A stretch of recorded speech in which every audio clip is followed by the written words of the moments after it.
তৃণমূল নেতা সব্যসাচী দত্ত কোটি টাকার তোলাবাজি খুনের হুমকির অভিযোগে সোমবার মধ্যরাতে গ্রেফতার বিধাননগর পুরসভার চেয়ারম্যান সব্যসাচী দত্ত। মঙ্গলবার তাকে আদালতে তোলা হয়।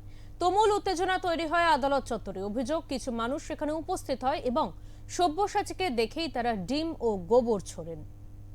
তোলাবাজি ও খুনের হুমকির অভিযোগে গ্রেফতার হয়েছেন সব্যসাচী দত্ত। সোমবার গভীর রাতে রাজারহাটের রায়গাছি এলাকায় সব্যসাচীর বাড়িতে হানা দেয় বিধাননগর উত্তর থানার পুলিশ।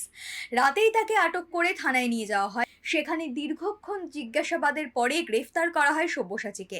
সূত্রের খবর, বিধাননগর পুরসভার 31 নম্বর ওয়ার্ডের কাউন্সিলর সব্যসাচীর বিরুদ্ধে পুলিশের কাছে অভিযোগ জানিয়েছেন সল্টলেকের এক ব্যবসায়ী। তিনি অভিযোগ করেন 2018 সালের ফেব্রুয়ারি মাসে তার কাছ থেকে নগদ 1 কোটি টাকা নেন সব্যসাচী দত্ত।